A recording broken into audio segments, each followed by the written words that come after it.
कृष्णा भक्ति चैनल में आपका स्वागत है। इस वीडियो को लाइक करें, चैनल को सब्सक्राइब करें और बेल आइकन दबाएं।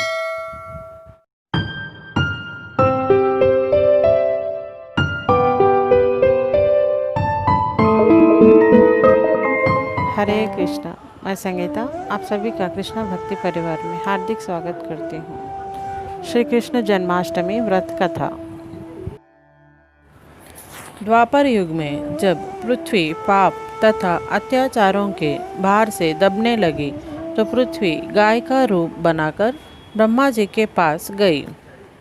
ब्रह्मा जी सब देवताओं को साथ लेकर पृथ्वी को विष्णु जी के पास क्षीर सागर में ले गए। उस समय भगवान विष्णु अनंत शैया पर शयन कर रहे थे। स्तुति करने पर भगवान की निद्रा भंग हुई। भगवान ने ब्रह्मा सहित सब देवताओं को देखकर उनके आने का कारण पूछा।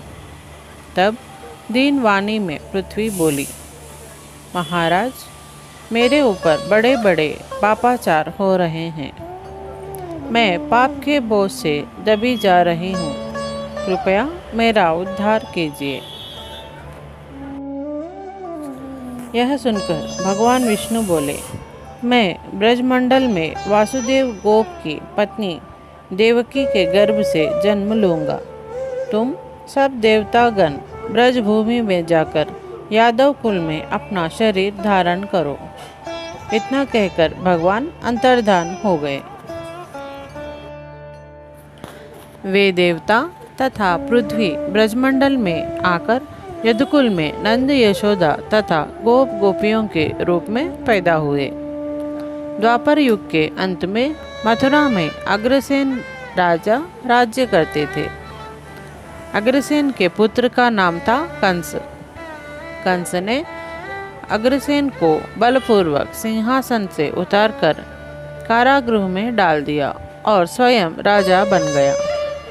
कंस की बहन देवकी का विवाह यादव कुल में वासुदेव के साथ निश्चित हो गया। जब कंस देवकी को विदा करने वासुदेव सहित रथ के पास जा रहा था, तभी अचानक आकाशवाणी हुई, हे कंस, जिस देवकी को तू बड़े प्रेम से विदा कर रहा है, उसी के गर्भ का 8वां पुत्र तेरा काल होगा। आकाशवाणी सुनकर कंस क्रोध से भरकर देवकी को मारने दौड़ा। तब वासुदेव ने हाथ जोड़कर कहा, कंसराज, यह बेकसूर है, इसे मारना ठीक नहीं। तुम्हें देवकी से तो कोई भय नहीं है, इसकी 8वीं संतान से भय है। इसलिए पैदा होते ही आपको अपनी सब संतानें दे दिया करूँगा। तो कौन आपको मारेगा? कंस ने वासुदेव की बात मान ली और उन्हें कारागार में बंद कर दिया। भाद्रपद के कृष्ण पक्ष की अष्टमी को रोहिणी नक्षत्र में जब शंख चक्र गधा पद्मधारी भगवान श्री कृष्ण का जन्म हुआ तो चारों ओर प्रकाश फैल गया। चतुर्भुज भगवान ने अपना रूप प्रकट कर कहा, अब मैं बालक का रूप धारण किए हूँ। तुम मुझे तत्काल गोकुल में नंद के यहाँ पहुँचा दो और उनकी अभी अभी जन्मी कन्या को लाकर कंस को सौंप दो।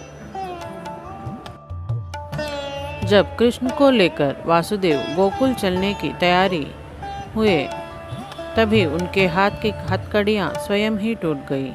कारागृह के दरवाजे अपने आप ही खुल गए और पहरेदार सोते हुए नजर आए। कृष्ण को सूप में रखकर वासुदेव गोकुल को चल दिए। जब कृष्ण को लेकर वासुदेव ने यमुना में प्रवेश किया तो यमुना बढ़ने लगी, यहाँ तक कि गले को छू लिया। चरण कमल छू लेने को लालायित यमुना भगवान कृष्ण द्वारा पैर लटका देने पर चरण छूकर घट गई। वासुदेव यमुना पार कर गोकुल में नंद के यहाँ गए।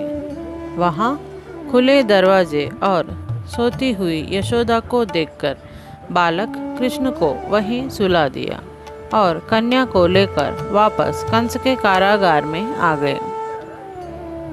जेल के दरवाजे पूर्ववत बंद हो गए।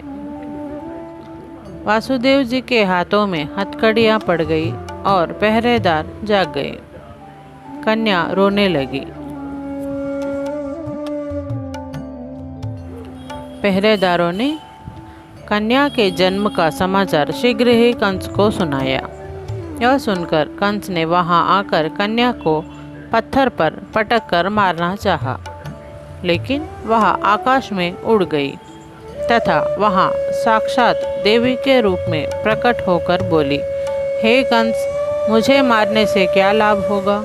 तुम्हें मारने वाला तो गोकुल में पैदा हो चुका है। श्री कृष्ण जन्माष्टमी व्रत कथा समाप्तम।